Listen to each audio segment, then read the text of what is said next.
Alright, well, per my usual gambit of trying to preemptively get ahead of criticism from people who don't watch the whole video, I'm gonna bring up the fact that this video's title will probably bring all the fanboys to the yard, and furthermore, I'm gonna preemptively debunk any accusations of fanboyism for any particular product or platform by specifying I have no actual allegiance to any particular product or platform. I do have a nostalgic fondness for both Nintendo and PlayStation. I know I don't discuss my fondness for Nintendo all that often, but having fondness for something and having anything interesting to talk about, those are two separate things. But I digress. I have no allegiances. I will play whatever games on whatever platforms. Usually it'll just come down to convenience and price. Personally, I find the idea of brand loyalty to be incredibly stupid because I think one's own loyalty should depend on quality of the overall package combined with your own personal taste. It's not some arbitrary team sport attitude. Because this whole thing should be about fun, not what amounts to owning the other team. The thing is, I own a PS5, a Nintendo Switch, and a pretty beefy PC, but I don't have the fourth piece of that particular puzzle, the Xbox. I've owned Xbox consoles in the past. Somewhere in storage I have an original Xbox and an Xbox 360 because those were good consoles with good games. But the reason I haven't bought any recent Xbox consoles is for one simple reason. What's the point? You see, I saw it announced recently that Costco would no longer be stocking Xbox products. This is apparently because the console and its products have sold sluggishly enough that the retailer doesn't consider it worth their time to keep their items in stock. Which just says it all.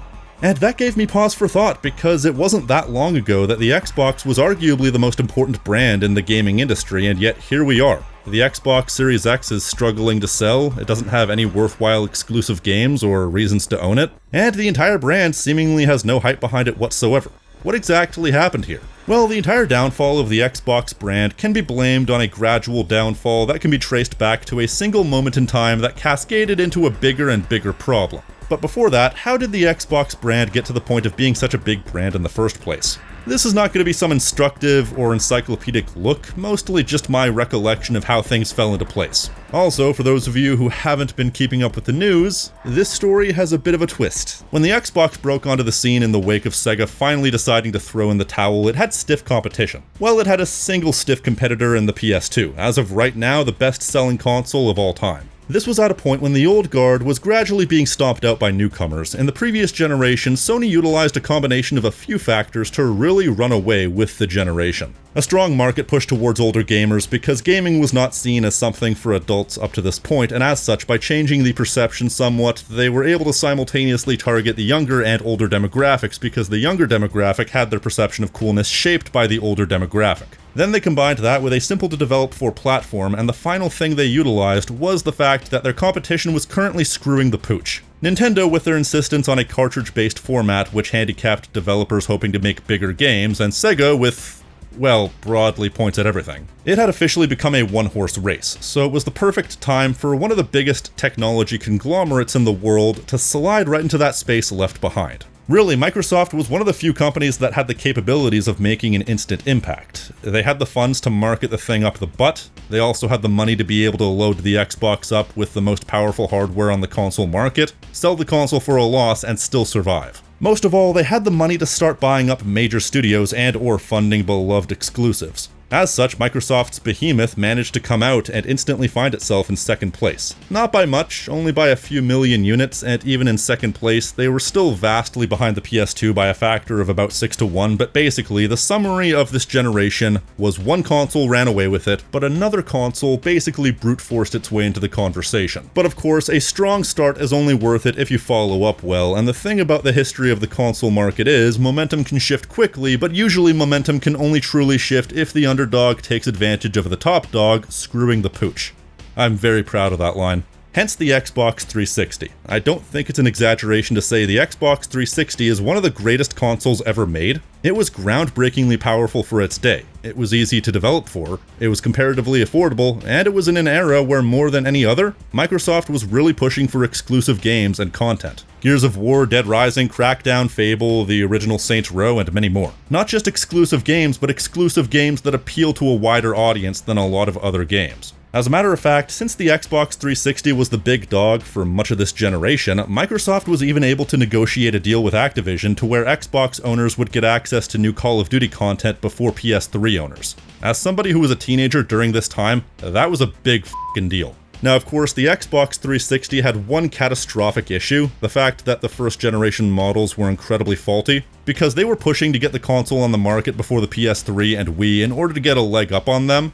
So rushed was the console that apparently 68% of units were faulty off the manufacturing line, and the main processor had an 84% defect rate. This contributed to the console's initial run having a failure rate of 54% by 2009. Yeah, suffice it to say, that's a pretty big asterisk, but later models of the Xbox 360 were able to remove this faultiness. Unfortunately, it didn't really matter because the Xbox 360 was sort of the winner by default for the first couple of years of its run. Not only was it a console that did everything right, it was in and amongst a couple of consoles that were arguably doing everything wrong. And yes, I know that the Wii was the best-selling home console of the generation, but that also doesn't really tell the full story. You can't argue the fact that the Wii definitely sold a lot of units. Sure, a lot of people bought the Wii just for Wii Sports, but so what? A lot of people bought the PS2 just for the DVD capabilities. That doesn't detract from how many people bought the thing. And the software to hardware ratio was about 9-to-1 anyway, so people were still buying games for the thing. But it felt like a console in its own little world in a bad way. It felt like the audience for the Wii was a completely separate audience compared to the rest of the industry. And when the gulf in technology between the Wii and the other consoles really became evident, major third-party support dried up. And they were basically left with first-party game releases and crappy shovelware. So you really didn't have the big tentpole core games that the other consoles were getting. Even the GameCube, despite Nintendo making a big mistake and aggressively marketing it towards kids, it still had a lot of the same AAA games that the other two consoles had. The Wii felt like it was on another planet when you took a look at its library, so it felt like the Wii had a lot of momentum at first but had no life in it by 2010-2011. You will never see another console sell so much and feel so inconsequential. Meanwhile, then you have the PlayStation 3. After ruling the roost for 2 generations in a row by a significant margin, it's easy to say that Sony had a bit of a big head on them and assumed that the PlayStation brand was bulletproof and assumed the same 160 million people who bought a PS2 would gobble up the PS3 without question. And yes, I know that they hadn't sold 160 million by the time the PS3 came out, but my point still stands. Either way, they were wrong. We've all seen the famous clip of the price reveal for the PS3 at $499 US. $499 US. Famous because it was so egregious and how it basically priced all but the most hardcore PlayStation fans out of the initial run. And they did this with gusto. Not only that, but it was also more difficult to develop for, leading it to having basically no games for a while, hence the joke. And with no games and no player base, it was a rough couple of years. To those people who were priced out of the initial run, where did they go? Well, they went straight to the Xbox 360. As a result, they were the kings by default, basically. So hold up. An easy-to-develop 4 console, marketed to a wide audience that came out when its competition were shooting themselves in the foot? The Xbox 360 became the kings of the generation for a time by doing the exact same thing the PS1 had done before it. And people may deride the Kinect these days, but it basically married the twin audiences of the Wii and the Xbox 360, because while the Wii appealed to the more gimmick-loving casual public, the Kinect was the exact type of novel concept that brought them over. So even while the thing was basically unusable, it still sold well off the novelty alone, with 18 million Kinects sold by the end of 2012, which translated to about 25% of the user base at the time. Whatever you want to say about the faults of the console, the Xbox 360 was a smash hit success that garnered a lot of notoriety and goodwill for the brand. While the PlayStation 3 would catch up by the end of the generation and even narrowly overtake the Xbox 360 after being dominated for so much of it, this was a firm establishment of a potentially new status quo, a status quo that stated that the Xbox brand could roughly be equal to the more established brands. All they needed to do was keep the goodwill amongst the audience of the Xbox brand. Unfortunately, we all know what happens next. The Xbox One, or as some people refer to it as, the X-Bone. I don't think it's hyperbolic to say that the Xbox One reveal was so catastrophically bungled that it changed the course of history. It cannot be overstated how this reveal was the linchpin that set off a chain reaction which is still felt in the gaming industry to this day, because in one fell swoop they killed all their goodwill and therefore the brand. I remember I was in 10th grade when this presentation happened, and I remember being gobsmacked at what I was seeing. How a company could be so arrogant and think so little of their paying customers. Oh, how naive I was. I could feel the atmosphere change. Suddenly, the people I went to school with who were passionate Xbox fanboys were changing their tune. First of all, the console debuted $50 more expensive than the PS4 despite being less powerful, and it was all because they forcefully bundled the Kinect with the console, which wasn't a deal breaker. They also aggressively marketed it as less of a console and more of a general entertainment system, hence their focus on television and sports during the initial reveal as opposed to revealing games. TV, watch TV, TV remote, TV experience, TV, sports TV. Seemingly out of some misguided idea that dedicated games consoles were passé or perhaps were seen as juvenile. Either way, it was a misfire not presenting something so intrinsically linked to video games as a games machine above all, and also I think they vastly overestimated their audience's affinity for sports. But then again, considering this was at the dawn of the streaming explosion and eventually having a dedicated media tab on a console would become the norm, maybe Microsoft can be forgiven for this in hindsight. Either way, still not a deal breaker, but what was a deal breaker was their initial promise to basically kneecap the used games market by heavily restricting the ability to play them. Essentially, they wanted to give publishers the ability to charge players to use a used game and limit the amount of users who could play said game, essentially attaching DRM to games you legally purchased physically, killing the shareability of games that had existed since the dawn of cartridges. And the final nail in the coffin was them introducing an always online policy, which meant that your Xbox One would stop working if disconnected from the Xbox servers for a certain amount of time. I think 24 hours. Of course, even at the time, Wi-Fi was everywhere, but there's still plenty of situations where somebody might be playing a game without an internet connection. Maybe your ISP is out because you have Comcast. Maybe you've just moved and haven't set up your connection yet. Maybe you work on an offshore oil rig and have a communal games console for when you're between shifts. When you really think about it, forcing someone to connect to a central server at least once a day is such a weird addition because on the surface it doesn't seem like it would be of any real benefit. Except there was one for Microsoft. It was essentially planned obsolescence, something that Microsoft is well known for. The entire console would become forever bricked once the servers shut down, like an always online game, which would force you to buy whatever came next. While players usually just sort of accept games dying, at least they did before recently, they weren't exactly keen to let entire platforms be rendered bricked. These were very real concerns that were brought up at the time. This of course led to a catastrophic interview with Don Mattrick. And fortunately we have a product for people who aren't able to get some form of connectivity. It's called Xbox 360. Right.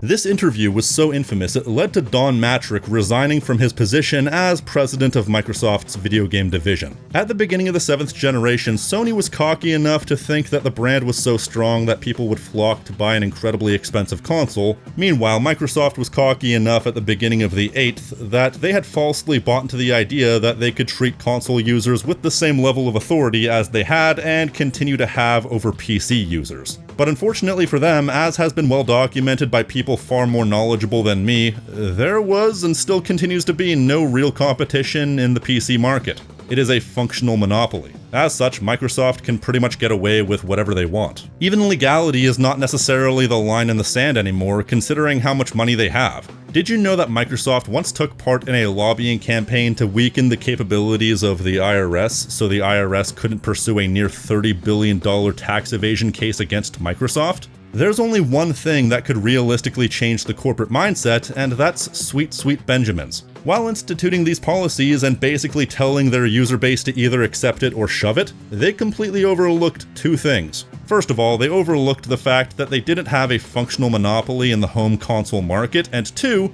they overlooked the fact that the reason why they succeeded the way they did in the previous generation was because of people jumping ship to the cheaper, and perception-wise, better alternative. So if their established user base didn't have loyalty to PlayStation to the point where they were willing to jump ship once, who's to say they wouldn't jump ship a second time?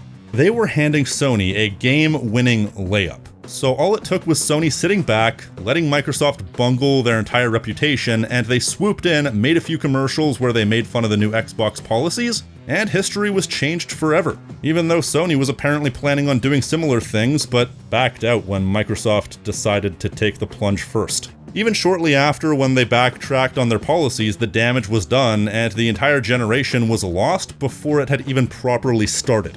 Unless you count the start as 2012 when the Wii U came out, but the Wii U is a different story for a different day. From this point forward, Sony basically ran uncontested in this generation until the Switch came out, at which point it sort of became a two-dog race, but the Switch is also largely its own thing, but in a good way, unlike the Wii, so it was more like two one-dog races happening side by side.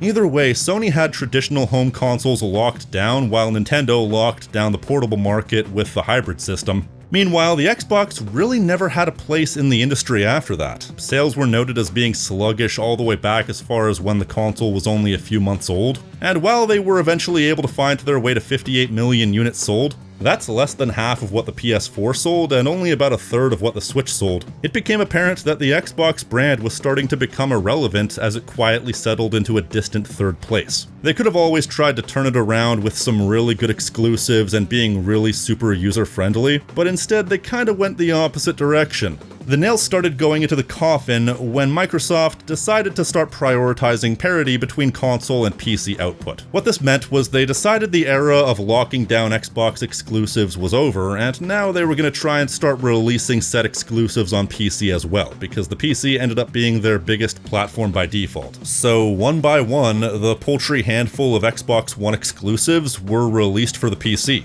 Dead Rising 3, Rise Son of Rome, Sunset Overdrive, Gears of War 5, even the crown jewel of Xbox exclusives, Halo, in this case Halo Infinite, eventually came to PC. Then again, the Halo branding is not what it once was. Gone were the days of Halo 3 being one of the biggest game launches of all time at the time, and being the single biggest system seller of the Xbox 360. Between the disastrously broken Master Chief Collection, the extremely forgettable Halo 5 Guardians, and the dumpster fire of Halo Infinite, the series had really fallen off to the point where it just doesn't feel special anymore. It's so weird to me to see a major publisher mishandle their #1 franchise like this. You never see Sony or Nintendo mishandling their franchises like this, much less their tentpole franchises. It's sort of a chicken and an egg situation with the Xbox One. Did they stop focusing on exclusives because they weren't moving the needle, or was the needle not moving in general, leading them to shift away from exclusives to broaden their revenue because they felt nothing was going to change the direction things were going,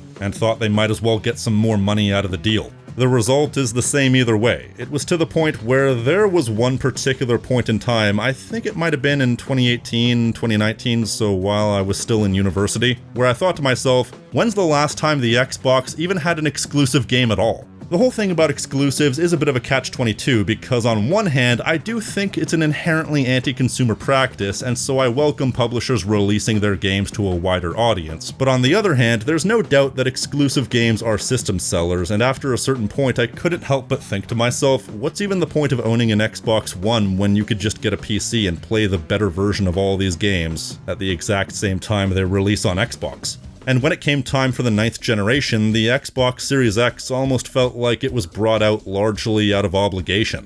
It has no hype behind it from what I can tell, and even to this day I don't think I know a single person who actually owns the console. Clearly Microsoft stopped caring about the brand, as they haven't really put any major focus on it in a number of years at this point. They're even planning on releasing some of their games on rival consoles, which once again is a catch-22. It's a good thing for the general public, but also renders their own brand kind of pointless. They could have theoretically pumped the marketing machine into overdrive, but instead they went in the opposite direction and just put it out to die.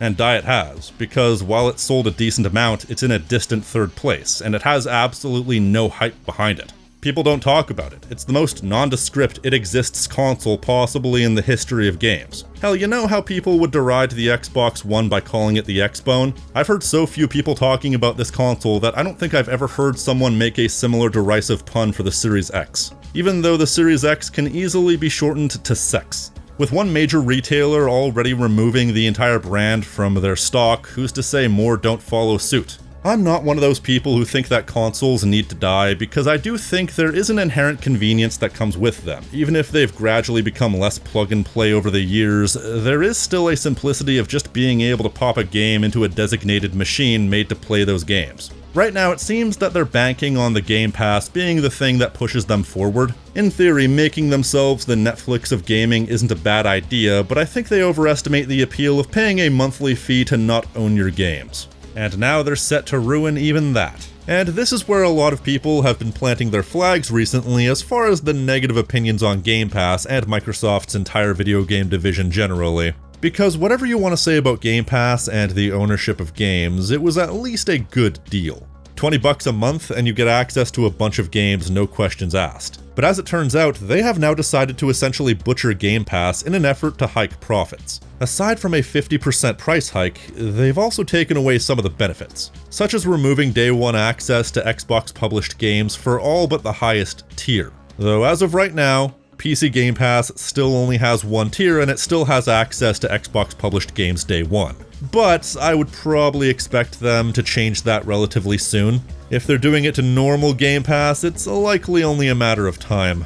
They also removed exclusive DLC and add-on discounts and replaced them with some sort of arcane reward point system, which probably has very little, if any, value, but it's meant to look like it does. Plus, they're also giving you certain perks for specific games that you can't choose, meaning that part of your subscription may very well end up being for a game which you don't even play. The most insulting thing is, they're rebranding the whole thing by renaming the tiers. Like how it's not standard, it's now premium.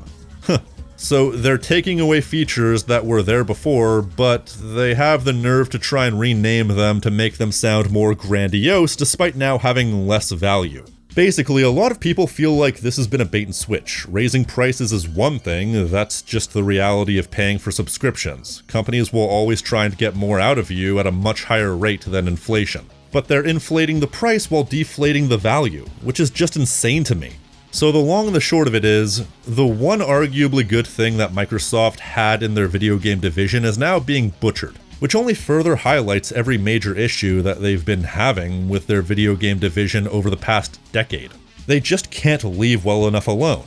The ultimate irony is, the attitude for which they're currently ruining Game Pass is the exact same attitude that they expressed when the Xbox One came out. Assuming that they have enough control over their customer base that they can flip you the middle finger and you will just accept it. I guess they had more of a reason to believe it this time, considering that unlike the Xbox One's announcement causing people to flock to the PS4, there really isn't an alternative to Game Pass in the same way. But once again, I think they overestimate the appeal of paying a monthly fee to not own your games. The only reason why people would want to do that is if it were far more convenient and cheap than buying games individually, but it's entirely possible that they may have just ruined the value and convenience to such a point that it may not matter that they're the only ones doing this, because there are other ways to play games. And considering the fact that the cancel subscription page literally crashed after all these changes were announced, the proof is in the pudding as far as the fact that people aren't willing to deal with this. Do I think Game Pass will recover? Well, yeah, I think because there's no significant alternative and the fact that it still has value to the layman who may not pay attention to what they took away from you,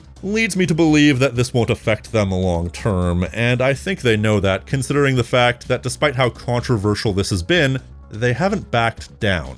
Whereas they backed down on the Xbox One Always Online thing within a few days. Still, it certainly has affected them in the short term and showcases just how anti-consumer Microsoft can be, even with the best of ideas. I mean, everything going on with Game Pass is just the cherry on top of a shit sundae that Microsoft has been making for a while. I mean, over the past couple of years, they've been doing pretty much everything a scummy company could do. Mass layoffs, studio closures, game cancellations, all while the company pulls record profits. Oh yeah, lest we forget, they also raised the price of their consoles, citing tariffs as the reason, even in countries where Xbox products wouldn't be affected by tariffs. It's just opportunistic. God, their rap sheet is way too long to cover succinctly. It's hard not to feel like Microsoft in its current iteration might just be the most destructive company in the entire gaming industry right now. I shudder to think what might have happened had they not ignored PC gaming back in the early 2000s and let a halfway decent company like Valve essentially monopolize digital distribution on PC. Because imagine what a functional monopoly of PC digital distribution would look like if it were run by Microsoft. Right now. You know what's funny? I was writing this video pretty much just on my own accord. It was originally supposed to be a brief history of how Microsoft bungled the brand. And it just so happened that while I was writing this, there was a massive controversy that pretty much just reinforced everything that I already thought about their handling of the platform. So on one hand, I feel like the industry is better for having the Xbox around, is what I would say if Microsoft weren't currently doing a bunch of scummy things with Game Pass and the handling of major studios. Competition is theoretically a good thing, and we've seen individually what happens when all three major manufacturers get too big for their britches, but on the other hand, I just don't feel like we're gonna see another Xbox console after the Series X. Now, of course, there's already rumors about the successor to the Series X, so perhaps that's already an outdated thing to say. But I won't believe anything until I see it, and even if we do get a follow-up to the Series X, I at least don't envision them going past the follow-up, leaving Sony with a functional monopoly on that particular part of the console market, which would not be a good thing. Maybe they'll ramp things back up and really give it another go, but at this point I doubt it, and I can't really say if that's a good or a bad thing. A company having a functional monopoly is one thing, but when the alternative is supporting a company as evil as Microsoft, it's like asking if you'd rather be shot in the left or right lung. Still, the entire history of the Xbox brand is somewhat fascinating because it's so strange to see a single bad decision have a cascading effect that ruins the entire market appeal of the console branding. The Xbox One reveal was such a catastrophic misfire that the brand appeal never truly recovered. Could they have salvaged it? Given time, maybe. Instead of doubling down, they seemingly walked away though. Then again, it's arguable that the Xbox branding being bungled left us in a better position than we would have been otherwise, because since Microsoft now owns ZeniMax and Activision Blizzard, if it was economically viable, they could easily make half the games that come out exclusive to their platforms, and that would be even more disastrous for the entire industry. And given that Microsoft is a scummy company to begin with, I wouldn't put it past them. Money is the only thing that prevents it. So things may be bad, but they could always be so much worse. And all it took was a multi-billion-dollar fumble.